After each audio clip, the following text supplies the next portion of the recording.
atakuwa Yunus au Ayub. Alipata mke mmoja mkorofi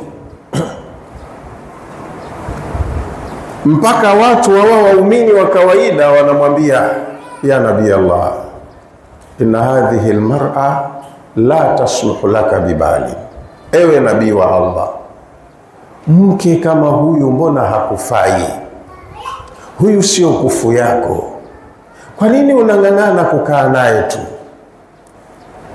Akawa jawabu zake anawaambia, mimi nimemuomba Allah subhanahu wa ta'ala anipunguzie mitihani kama mitihani aliyowapa wenzangu, na akaniambia, kama unataka upunguziwe mitihani basi muoe mwanamke fulani. Yani kupunguzo kubwa la mitihani yako litakuwa katika kustahamili kuishi na mwanamke huyu. Allah kaumba mwenyewe, anajua viumbe wake. Kwa hiyo kamuoa huyo mwanamke, mke wake wa ndoa, lakini aliyomfika bora hiyo mitihani waliopewa wenziwe. Maana mwanamke mropokaji, akiwa na lake halisemei ndani, anasema nje, na wakati mwingine anamshambulia mumewe hadharani, wakati kuna watu ambao wanamheshimu, wanajua huyu ni nabii wa Allah. Mwanamke anakuja anaambia, anta alladhi tazumu annaka nabii, wewe ati unadai mtume mbele za watu. Sasa wale waumini binafsi wanamuonea vibaya kiongozi wao, ndio wakawa wanamwambia huyu hakufai. Akasema, kumwacha siwezi kwa sababu nimemuoa kwa agizo la Allah. Sehemu kubwa ya mitihani waliopata wenzangu, mimi ndo nimepewa kwa kustahimili kukaa na mwanamke mwenye tabia kama hizi. Kwa hiyo wanawake ndo Allah kawatumia kupigia mfano. Nabii Nuhu kwa mfano, Nabii Nuhu yeye kapambana na ushirikina, watu wake wanaabudia masanamu. Lakini kitendo cha mke wa Nabii Nuhu kilikuwa kinaonyesha haridhishwi na kazi ya mumewe. Inahusu nini kwani? Si uachie tu. Mke wa mtu kama huyu alikuwa ni msaada mkubwa, anatoa ushirikiano kwa watu ambao mume wake ni maadui zake, anawasaidia maadui wa mumewe, kwamba lile jambo la mjini huyu bibi ndo analishabikia, anasapoti kinachofanywa na watu ambao wanapingana na mume wake, hata kama hana mahusiano nao ya kimapenzi. Na nyumbani bibi, bwana pika pakua, nidhamu ya nyumba iko kama kawaida, lakini masala ya kiimani huyu bibi alikuwa hayuko pamoja na mumewe, kama hautambui vile utume wa mumewe. Hiyo ndo khiana aliyoifanya. Na mke wa Nabii Lut alayhi salam, Nabii Lut tunajua watu wake walikuwa wana makosa mengi, kama mtume alivyosema,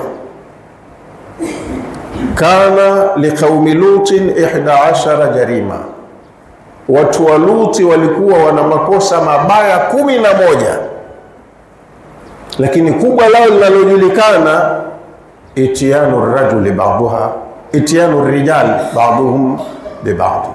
Walikuwa wanaingiliana wanaume kwa wanaume. Watu wake walikuwa hawataki kuoa wanawake, walikuwa wanafanya mapenzi ya jinsia moja. Sasa hili jambo ambalo Luti anapambana nalo, mkewe ndani ndo alikuwa analishabikia. Sijui kama mnanifahamu nikisema au. Siku walipokuja wajumbe wa Allah kuiangamiza nchi ya Sadum, malaika wamekuja kwa sura ya binadamu, watu kama 11 hivi, wanaongozwa na Jibril alayhi salam. Wamekuja kwa sura za kibinadamu, hata Nabii Luti mwenyewe hakuwajua, kawaona ni wageni wa kibinadamu. Wamefika nyumbani, Luti hayupo. Luti alikuwa na mkewe na watoto wake wawili wa kike. Watoto wake Allah kamsaidia, wamenyooka, wamefuata dini ya baba yao, wacha Mungu. Mke kapinda, yale mambo ya mjini ndio yeye anayashabikia. Sasa siku walipokuja wageni hawa wa kuangamiza, Luti wamemfuata huko bondeni, katoka nao kawapita nao njia za panya mwituni, akatokezea nao nyumbani waje wakae wazungumze, ili asikilize shida zao, halafu kama ni wasafiri awaelekeze njia salama, hapa si salama msikae. Basi Luti kaingia nyumbani na wageni wake, mke wake katoka kwa mlango wa nyuma huyo, kaenda vijiweni huko kwa mababe, akaenda akawaambia, jamani, leo nyumbani kuna wageni, mtafaidi kweli kweli, watoto wazuri, sijapata kuona mfano wake. Mume anapambana na jambo baya kama hili, mke analipa nguvu, analisaidia tena hata kwa wageni wa mumewe nyumbani. Mmeona hiyo picha? Kwa hiyo hawakustahiki, sio pea sahihi mke kama huyu kuwa chini ya mume kama huyu. Kwa hiyo Allah akawaambia, udkhula an-nara ma'a dakhilin, nyinyi ingieni motoni pamoja na wenye kuingia. Hawakuwa wake sahihi wa watu kama hao. Wadaraba Allahu mathalan, na Allah amepiga mfano mwingine. Huu ni mfano wa watu wabaya, makafiri. Wa kupigiwa mfano ni wake wa mitume wa Allah, hawakunyooka kwenye dini. Kwa hiyo wewe ukishika dini yako inakuwa ni maudhi kwa mkeo, hamfanani, hamwendi sambamba. Au mke kashika dini, mume dini ya mkewe anaiona ni tatizo, hawako sambamba. Kwa hiyo Allah kapiga mfano mwingine wa waumini, wadaraba Allahu mathalan lilladhina amanu, Allah amepiga mfano wa walioamini. Waumini wa kupigiwa mfano wa kwanza, imraata Firaun, ni mke wa Firaun. Angalia, the opposite is the case. Kwa mitume kumepigwa mfano wa makafiri. Kwa Firauni ambaye kajiita yeye mwenyewe ndo Mungu na watu wake wamuabudie, katoka muumini wa kupigiwa mfano. Idh qalat, mwanamke huyu ni muumini wa kupigiwa mfano pale aliposema, rabbi ibni li indaka baitan fil janna, Mola wangu naomba unijengee jirani na wewe huko uliko nyumba peponi. Wanajini min Firauna wa amalihi, na kuomba uniokoe na Firauni na matendo yake. Wanajini min alqaumi zalimin, na uniokoe na watu madhalimu hawa, Firauni na serikali yake. Huyu ni mke wa mfalme tajiri maarufu mwenye dola kubwa. Anachokitaka ndicho anachokula, anapotaka anaenda, lolote atakalo linakuwa. Lakini hakuona tija kwenye maisha ya starehe ya duniani chini ya ukafiri wa kumkufuru Rahmani. Kastahamili adhabu mpaka akafa kwa kutaka radhi ya Allah. Sasa imani ya mwanamke huyu haikuharibiwa na ukafiri wa mumewe. Yeye ni muumini wa kupigiwa mfano, kaichukua imani kwenye mazingira magumu na kastahamili shida mpaka Allah akamhitimisha, akamuondoa duniani kwenye tabu, hali ya kuwa si wa kupata tabu. Anayependa raha, hata kama mumewe jambazi wa kutumia silaha, yeye anataka mshiko uwepo nyumbani tu. Jamaa akenda akapiga mshindo, anaachiwa milioni 100, milioni 150, gari la bei mbaya bibi anaendesha, yeye hajui mumewe anafanya nini, anachotaka mambo yanyoke. Huyu hakuwa hivyo. Huyu ni muumini wa kweli, hakuwa hivyo.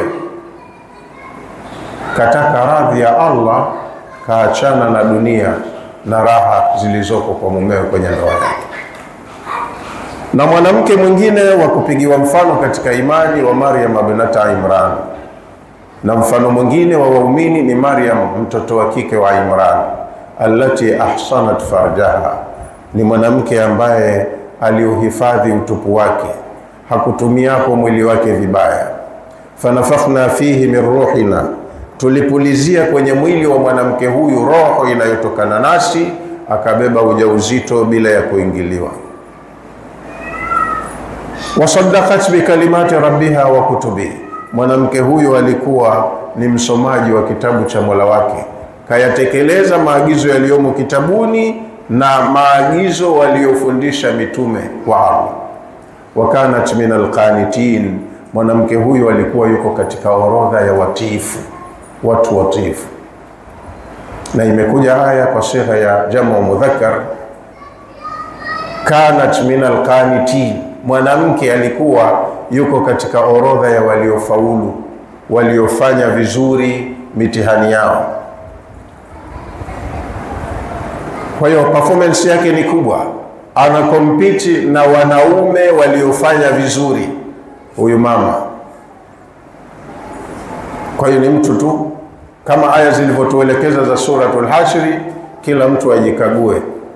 Kuna waliosifiwa wameperform vizuri, wewe unafanana nao, na kuna waliosifiwa wamefanya vibaya sana, wewe hulingani nao.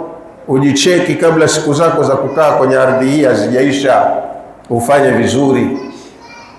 Nimalizie maneno yangu kwa kusema kana li Daudi ad'iyatan yad'u biha rabba.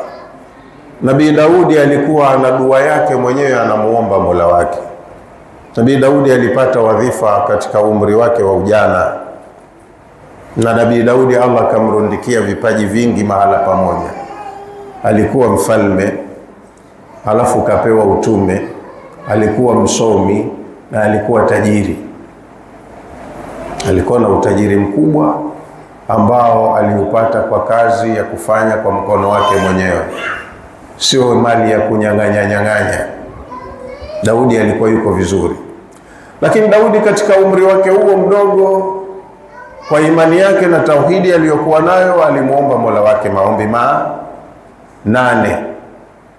Kasema Allahumma inni as'aluka arba'an wa a'udhu bika min arba'in. Mola wangu ninakuomba mambo 4, unipe 4. Na ninajikinga kwako na mambo 4. Haya 4 niepushie.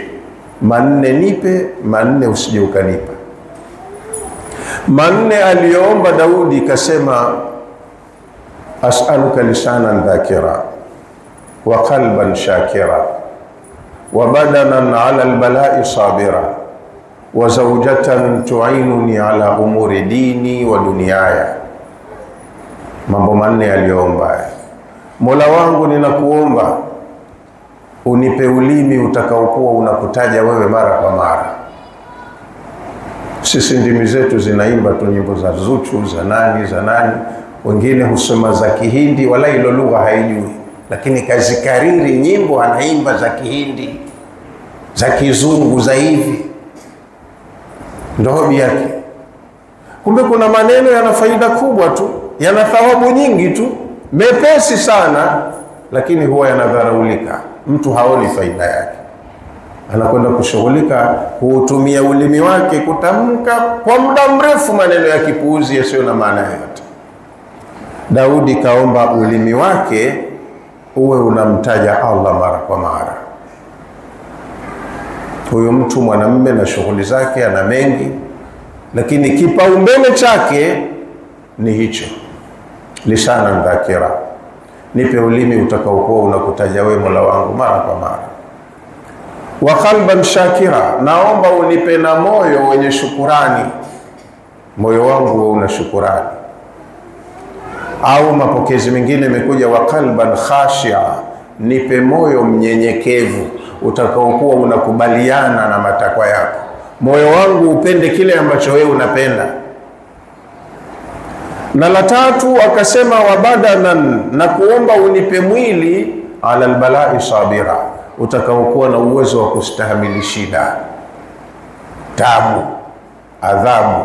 Daudi alikuwa mwanajeshi, tangu umri wake wa udogo ni mwanajeshi, na nchi yake mara kwa mara inaingia vitani. Sasa vita silele mama.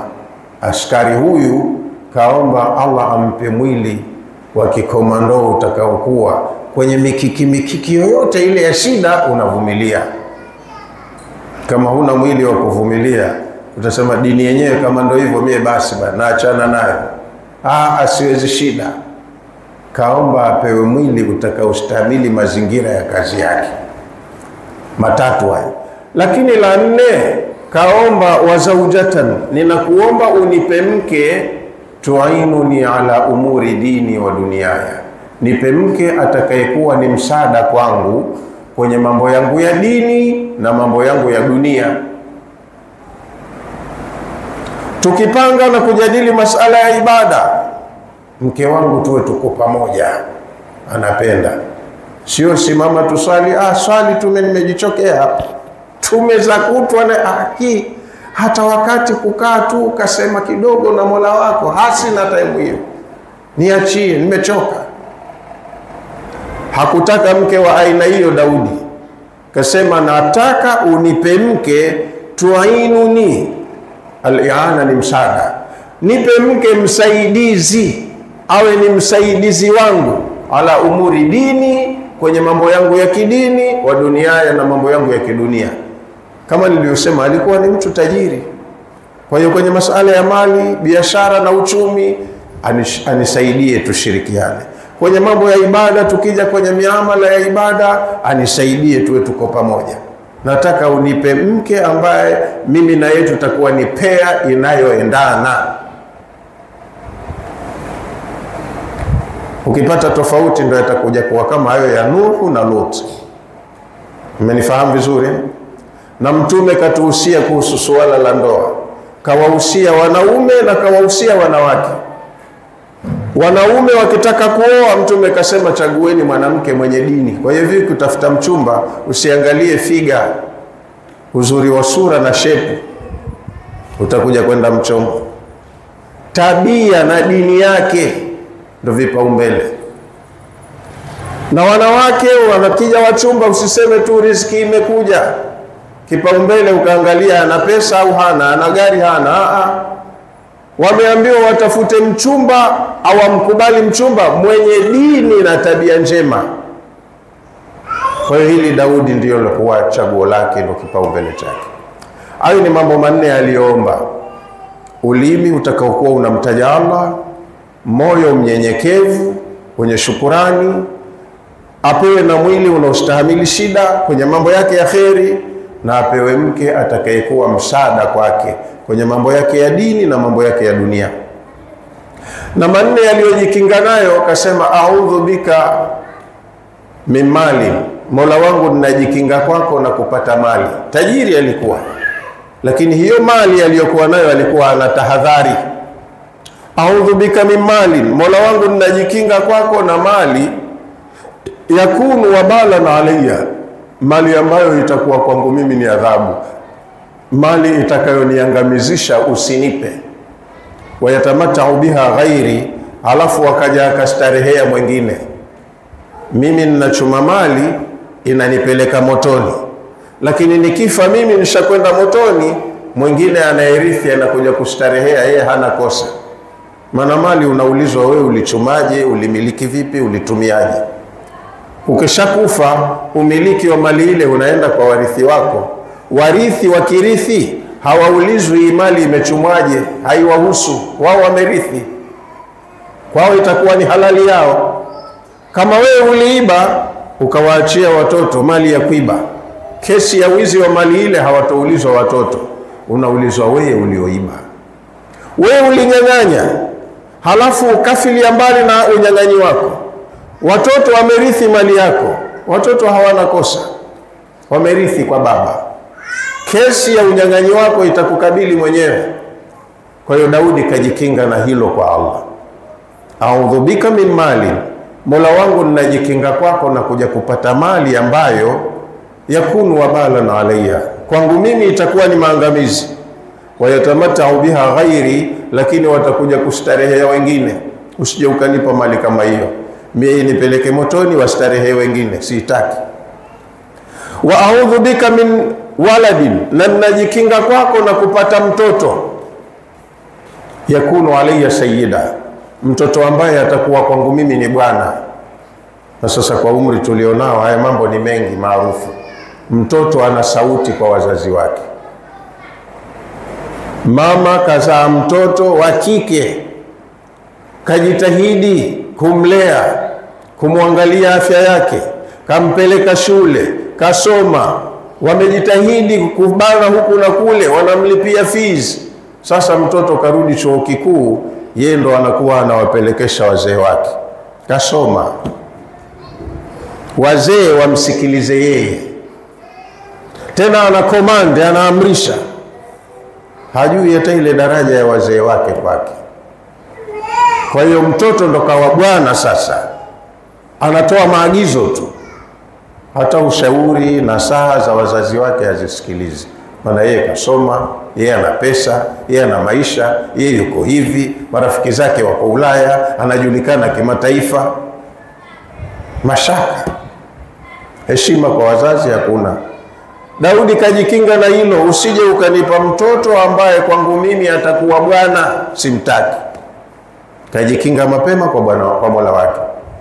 La tatu kasema, wa a'udhu bika min jarin su'in, ninajikinga kwako na kupata jirani muovu. Jirani muovu, yani hapo nitakapoishi mimi usije ukanipa jirani muovu. Jirani muovu ana wasifu gani kwa mujibu wa Daudi? Kasema, idha raa minni sharran adaha au adhaa, anapoona shari kwangu anaitangaza, ananipakazia mabaya yangu. Na bila shaka ni lengo la kumvunjia mtu heshima au kumdharaulisha. Wa idha raa minni khairan ankara, lakini anapoona khairi yoyote kwangu anachukia. Usinipe jirani ambaye shari zangu anazitangaza haraka tu, lakini khairi zangu zinamuuma, anachukia, hapendi mafanikio na maendeleo yangu. Jirani kama huyo usinipe. Jirani anakuwa ndo ndugu yako wa karibu. Ndugu zako wako mbali, lakini likufike akusaidie jirani. Umeingia kwenye mtihani akuhifadhi jirani. Hasa jirani mwenyewe mkorofi, kakataa jirani kama huyo. Matatu hayo waliojikinga. Kajikinga na mtoto atakayekuwa bwana, kajikinga na mali itakayompeleka motoni akastarehea mwingine, na kajikinga na jirani muovu ambaye anakashifu mabaya yake lakini mazuri yake yanamuuma. Lakini la nne alojikinga nalo ni mke pia. Kule kaomba mke mwema atakayekuwa msaada kwake katika aliyoomba. Aliyojikinga nayo la nne ni mke vile vile, lakini kasema, wa a'udhu bika min zawjatin tushayibuni qabla al-mashib. Mola wangu ninajikinga kwako, usije ukanipa mke atakayenizeesha kabla ya siku zangu za kuzeeka kufika. A'udhu bika min zawjatin, ninajikinga kwako na kupata mke tushayibuni, atakayenifanya niote mvi kabla al-mashibi, kabla ya siku zangu za kuota mvi. Maana majumbani mna mambo, watu wasema nyumba kunga, mambo ya nyumba kunga. Ushahangaika huko, umepapatua, usema nende nyumbani nikapumzike, nimechoka. Ukirudi nyumbani ndo moto unawaka upya, usema afadhali ningeenda kulala msikitini. Watu wa dhuhuri utakuta wamejifungulia feni hivyo wamelala msikitini. Nyumba yake njema nayo hakukaliki. Fujo za ndani, gugu la mke na hivi na hivi. Basi kama hamuendani kwenye pea, mambo hayanyooki, haiwi sawa sawa. Inabaki tena mwingine anastahimili. Ndio kama alivyostahimili yule alosema, nimeambiwa ni muoe huyo ndo nimepunguziwa mtihani. Lakini ndani ya nyumba namo mnakuwa na mitihani migumu. Kwa leo inshallah tuishie hapo. Tumejifunza kwamba Ramadhani inatufunza ucha Mungu. Na Allah ametuhimiza kwenye aya tulizozisoma tatu ucha Mungu. Na ucha Mungu ni maisha ya kufuata utaratibu. Katuletea mitume tuwaheshimu na kuwatii kwenye waliotuagiza, na Allah katuletea vitabu tuvisome na tuyafahamu yaliyomo ndani yake na kuyafanyia kazi. Huo ndo ucha Mungu. Tukifanya hivyo tutakuwa tumetumia dakika zetu vizuri, na yote tunayoyafanya yatahesabiwa ni amali njema. Siku ya kupasishwa amali zetu zitakuwa na maksi za kutosha, zitatupa mafanikio ya daraja zuri la juu peponi. Wa ala hadha alqadri yaqif. Wassalamu alaikum wa rahmatullahi wa barakatuh.